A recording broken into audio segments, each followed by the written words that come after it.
arc-en-ciel, tous ceux qui nous regardent aussi par le biais de l'image. Et ce qu'il faut avoir bien en tête, c'est que le voyage du pape, c'est pas seulement pour les îles de l'océan Indien, mais il démarre son voyage par le Mozambique. Donc il y a Mozambique, Madagascar, île Maurice.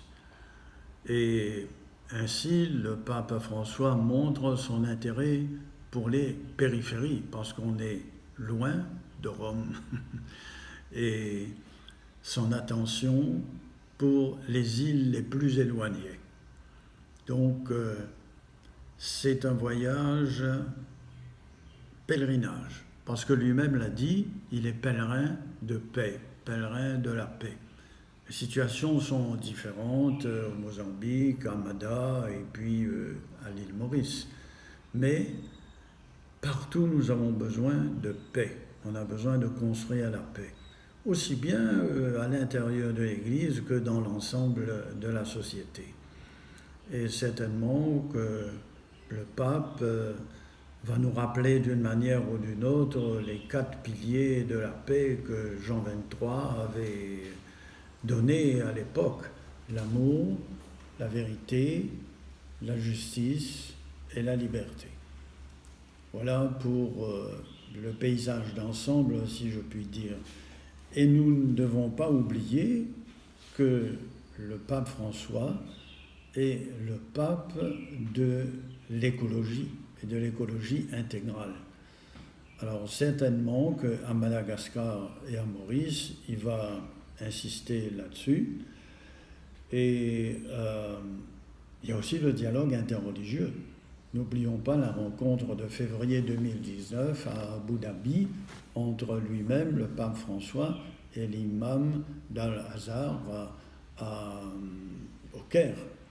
Et tout le grand texte qui a été sorti sur la paix, sur la coexistence pacifique et sur la fraternité.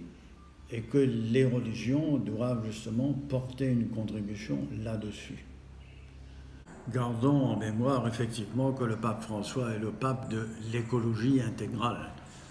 Et c'est reconnu maintenant par toutes les instances internationales qu'il est prophète sur cette matière-là.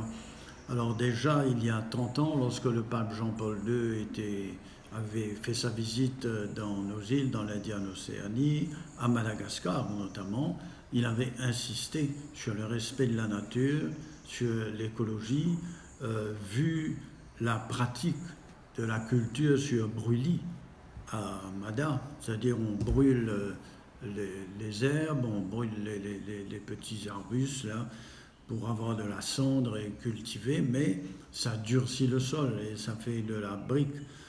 Alors, il est vraisemblable qu'à Mada, il va parler de ça. C'est notre Amazonie de l'océan Indien, mais qui brûle tout le temps, hein, qui brûle tout le temps.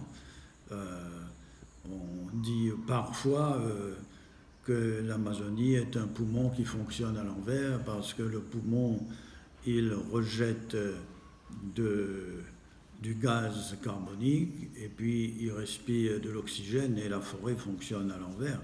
Donc l'Amazonie est importante pour la planète et Madagascar c'est important aussi pour nous vu sa surface. Voilà. Et pour la question de la biodiversité, ça va ensemble. Parce que si on touche à un élément de la vie, on touche à tous les autres éléments, il y a une répercussion. C'est comme si on fait vibrer le net ou bien une toile d'araignée, c'est tout l'ensemble qui remue en même temps.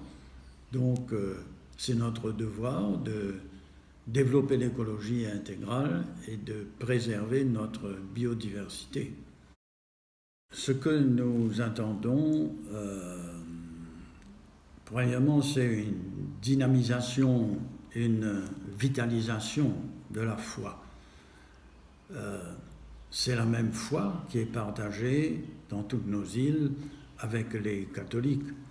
Et par conséquent, le pape, dans son attitude, dans son message, va insister là-dessus.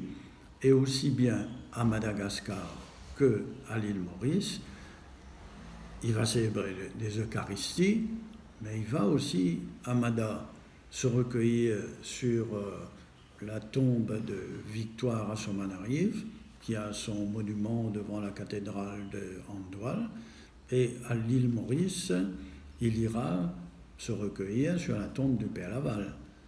Il va nous rappeler que la sainteté s'enracine dans notre baptême et que nous sommes appelés à réaliser cette sainteté dans notre vie et que ça s'épanouit après la mort. Et lorsque les chrétiens approfondissent leur foi et vivent la foi, alors c'est l'ensemble de la population, c'est l'ensemble de chaque peuple, à Mada, à Maurice et à La Réunion.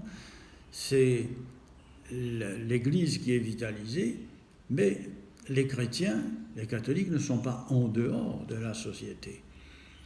Il y a la dynamisation de la foi et puis la mission de l'Église et un rayonnement qui va sur l'ensemble de la société. Je me souviens lorsque j'étais à l'île Maurice, après le grand rassemblement il y a 30 ans avec Jean-Paul II, je regagnais Rosine en taxi, le chauffeur du taxi était un musulman, et puis il était radieux, il était content, il était joyeux, et qu'est-ce qu'il me dit à un moment donné? Zordi, moi aussi catholique. Il est musulman, et il me dit ça. Mais ça veut dire quoi? Ça veut dire qu'il était heureux d'être intégré dans cette population qui manifestait sa joie, qui était là dans une espérance, et il y avait un seul peuple là. Bon, il y avait la nation mauricienne avec le père Laval, qui est considéré comme l'apôtre de la nation mauricienne. Et là, il y a un élément commun entre la visite du pape Jean-Paul II à l'île Maurice et la visite du pape François à l'île Maurice. Et l'élément commun, eh bien, c'est le Père Laval. Parce que le Père Laval a été le premier béatifié de Jean-Paul II dans la basilique Saint-Pierre. Et ce qu'on oublie, c'est que le pape Jean-Paul II a confié son pontificat au Père Laval. Et la visite du pape François à l'île Maurice, providentiellement, ça se passe le jour même de la fête liturgique du Père Laval. Et la messe qui sera célébrée à Marie, Reine de la Paix, c'est la solennité du Père Laval. Ce n'est pas impossible, il peut rappeler qu'il y a déjà eu des béatifiés, d'autres béatifiés dans nos îles, hein, notamment Madagascar. Madagascar, il y a déjà Saint Jacques Berthieu, il y a le père Bézine, il y a le frère Louis Rafferinga, Raphaël Louis Rafferinga, et puis il y a aussi évidemment Victoire à Mada, donc, et puis Lucien Boutovassou, qui a été béatifié l'année dernière. Donc, est-ce qu'il va rappeler ces grandes figures, ces grands témoins de la foi? Ce n'est pas impossible. Je pense même que c'est vraisemblable. Et ça nous invite effectivement à la sainteté.